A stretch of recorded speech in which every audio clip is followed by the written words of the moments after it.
Du coup, comment on fait je dirais, pour tenir cette question du qui va venir pour dans 5 ans? Et donc vous répondez non pas urbaniste temporaire, mais urbaniste transitoire, etc. Enfin, donc voilà, qu'est-ce que ça veut dire? Et puis, la question que posait Pierre-Alain, c'est-à-dire modèle économique aujourd'hui de l'exploitation du projet dans 5 ans ou dans 10 ans. Est-ce qu'on n'est pas dans une fiction quand même, globalement, là, de tout ce qu'on est en train de raconter là? Est-ce que c'est une fiction? Je ne sais pas si c'est une fiction, mais en tout cas, c'est sûr que c'est... En tout cas, c'est innovant. S'il y a bien un truc qui est innovant, c'est de demander aujourd'hui à des opérateurs privés de réfléchir à une temporalité et de programmer la ville à une temporalité qui était habituellement celle des opérateurs publics, des acteurs publics. Et donc là, on a d'une part ça, et d'autre part peut-être avec cette sorte de... Est-ce qu'on peut parler réellement d'accélération de l'histoire contemporaine? Je ne sais pas, mais en tout cas, on peut penser qu'il faut être plus malin aujourd'hui pour savoir de quoi sera faite la ville dans 5 ans que ça pouvait être le cas dans les années 60 ou 80. D'ailleurs, on peut remarquer que quand on voit toutes les faits, quand on regarde à quel point tout le monde est confiant dans les nouveaux modèles, justement, que sont ces appels à projets urbains innovants, etc., à quel point ils sont source d'une meilleure production de la ville, etc. J'ai l'impression que la dernière fois qu'on a eu un tel enthousiasme, c'était pendant les années 60, quand on produisait les grands ensembles et qu'on savait que le futur allait par là. Comment? Oui, c'est inquiétant. Oui, non, mais enfin, voilà, juste en termes de ton et de confiance dans la viabilité d'un modèle, j'ai l'impression que c'est un peu comparable. Donc juste, j'en appelle à l'esprit critique peut-être des étudiants à ce sujet. Du coup, sur la question des temporalités, il me semble que l'injonction à l'innovation, elle colle pas forcément, et l'injonction à faire appel à des acteurs innovants, comme si, et d'ailleurs, cette idée que les acteurs innovants sont forcément les plus petits, alors que ça va pas de soi. Je veux dire, aujourd'hui, Google, ils sont relativement innovants sur tout un tas de points, et il y a plein de gros qui sont innovants, tout comme les petits sont pas forcément les plus innovants, mais en tout cas, ça pose une question de compatibilité des temporalités. C'est-à-dire que quand on programme quelque chose pour dans 5 ans, grâce à des startups, en s'appuyant sur des startups dont l'horizon 6 mois est quasiment infini, ça pose la question effectivement non pas de la fiabilité ou de la viabilité du modèle, mais est-ce qu'on n'est pas en train de se raconter des histoires effectivement. Du coup, là-dessus, la question de l'urbanisme transitoire ou de la préfiguration, c'est apparu à tout le monde. Enfin, il ne fallait pas être un génie pour comprendre que effectivement, ça pouvait être une réponse à cette question de comment on fait pour aller de maintenant, et on nous demande on lance un appel à projet urbain innovant maintenant, on doit pondre pour dans 6 mois, on doit réinventer la ville, etc., que ce soit à Clichy-sous-Bois ou n'importe où, donc on doit tout réinventer, alors qu'on ne sait même pas si les acteurs avec qui on va travailler seront encore là dans 6 mois. Donc du coup, l'urbanisme transitoire est du coup l'idée selon laquelle on pourrait se servir de cette période-là pour tester des programmations. Tester des programmations, du coup, en transitoire, ce qui va dans le sens de projets un peu moins chers, ce qui va dans le sens de projets peut-être plus agiles ou plus flexibles.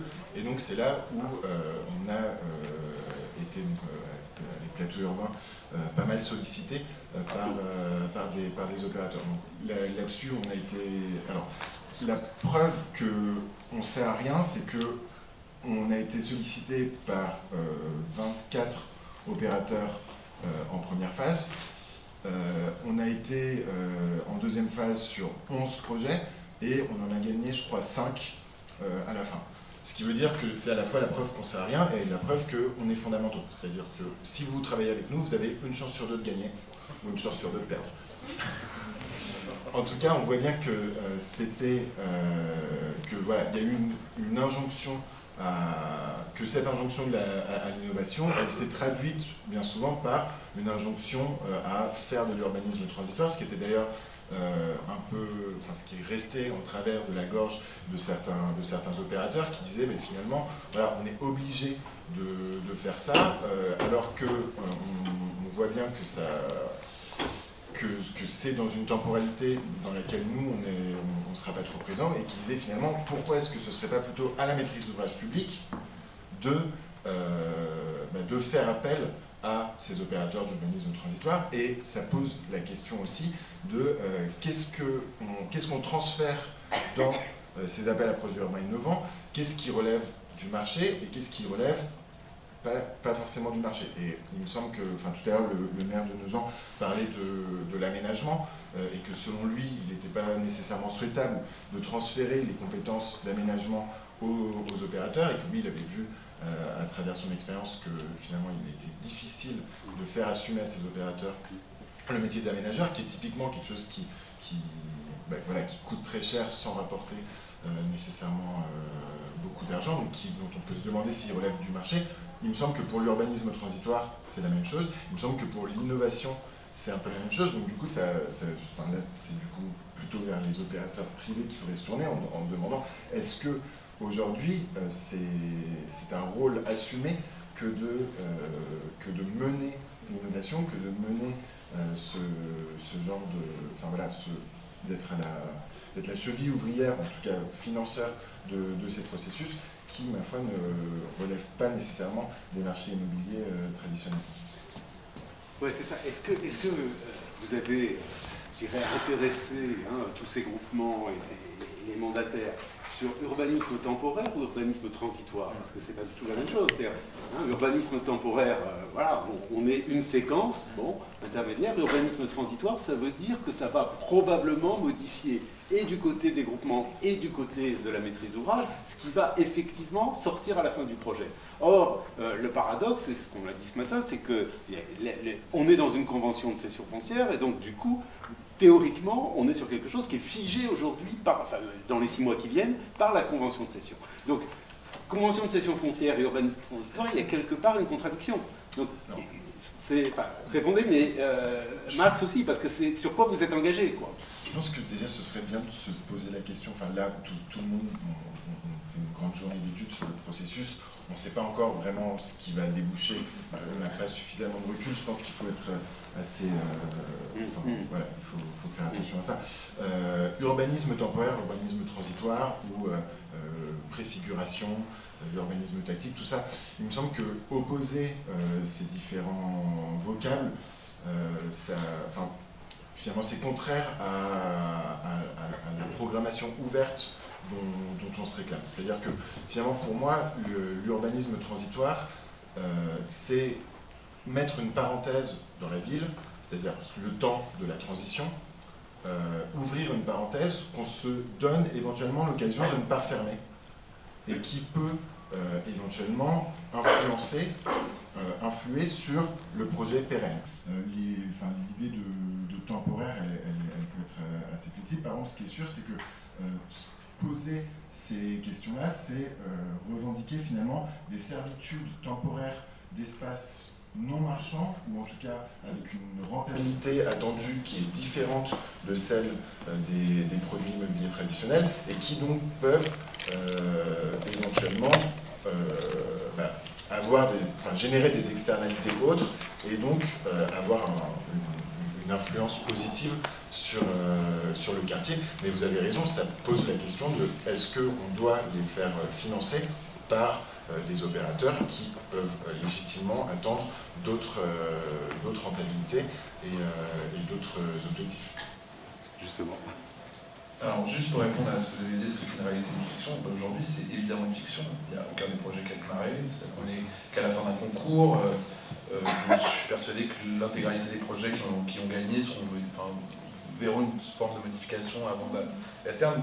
Le maire de Nogent a été très clair à la table ronde.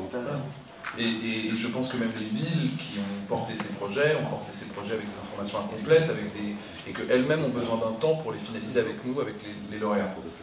L'autre question, c'est que je pense que cette fiction, elle est absolument nécessaire au Grand Paris. C'est peut-être mon tropisme naturel, mais je pense que le Grand Paris commence par l'idée qu'on va faire des choses exceptionnelles dedans.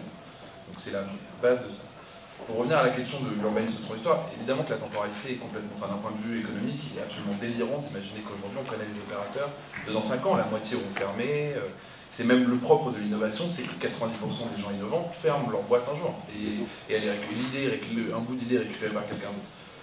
Par contre, là où moi j'ai commencé dans ce métier il y a environ 2 ans, et la préfiguration ou l'activation, moi j'aime bien le terme d'activation, c'était un truc relativement nouveau.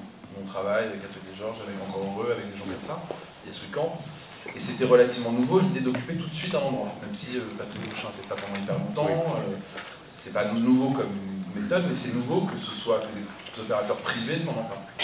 Et finalement, économiquement, pour des projets comme ceux de la métropole, ça a énormément de sens. C'est pas du tout insensé, de tout de suite donner à voir sur ces sites très compliqués, sur ces programmes très compliqués, tout de suite donner à voir ce qu'on pourrait y faire, de les faire exister sur la carte du Grand Paris. Je reprends l'exemple du projet qu'on a à la Courneuve, on est loin du métro, on est dans une friche industrielle, on est dans une ville qui n'a pas bonne réputation à l'échelle du Grand Paris, dans un endroit compliqué. On fait un programme culturel dedans, on est ravis d'avoir 3 ans pour tester des choses. C'est même la meilleure chose qu'on peut faire. Et quand les gens disent mais comment vous pouvez dégager un budget pour la préfiguration, je dis c'est ce que les promoteurs avant appelaient marketing. C'est-à-dire que dans le fond, moi, c'est le moment où je vais pouvoir savoir si le modèle économique que j'ai conçu a une chance de se réaliser au moment où les travaux sont terminés. Donc il y a cet enjeu-là. Et ensuite, je pense que ce qui quand même est la très bonne nouvelle de ce concours, et encore une fois, ça n'est qu'un concours, c'est-à-dire qu'il faut vraiment qu'on produise, mais des acteurs comme vous, comme d'ailleurs vous tous, puis juste pour info, Clément a raison surtout, allez chez lui, cartonne, cartonne, et sinon les activateurs aussi cartonnent, c'est toutes les équipes de tous les concours. Mais ce qui est vrai, c'est qu'il y a une forme de... Clément disait ça sur les rôles, on a redistribué les rôles. Les maîtres d'ouvrage doivent être vraiment maîtres d'ouvrage, c'est-à-dire qu'ils doivent s'emparer de leur projet, ils ne peuvent plus déléguer l'image de leur projet, la programmation à des tiers. Ils doivent être hyper présents dans la conception du projet. Nous, quand on rend des concours comme ça, on est en charrette avec les architectes, avec les gens qui font le programme jusqu'au bout, jusqu'à 6 h du matin. Et je pense que c'est comme ça qu'on rend des choses comme ça. Et je pense aussi que les architectes sont aussi meilleurs quand ils sont au service d'une vision qui n'est pas que la leur. Parce que je pense effectivement que ce rôle d'architecte qui va à la fois donner au maire la vision de sa ville, le programme de son bâtiment et son image, faisait beaucoup de projets hors sol. Et aujourd'hui, d'être au service d'un vrai maître d'ouvrage qui prend ses responsabilités, qui prend des risques, parce qu'on a tous pris des risques, aucun de ces terrains n'assure une rentabilité garantie. D'une certaine manière, ça a redistribué les rôles d'une manière que je trouve très efficace, hyper performante et a priori, d'après moi, bonne pour le développement du Grand Paris.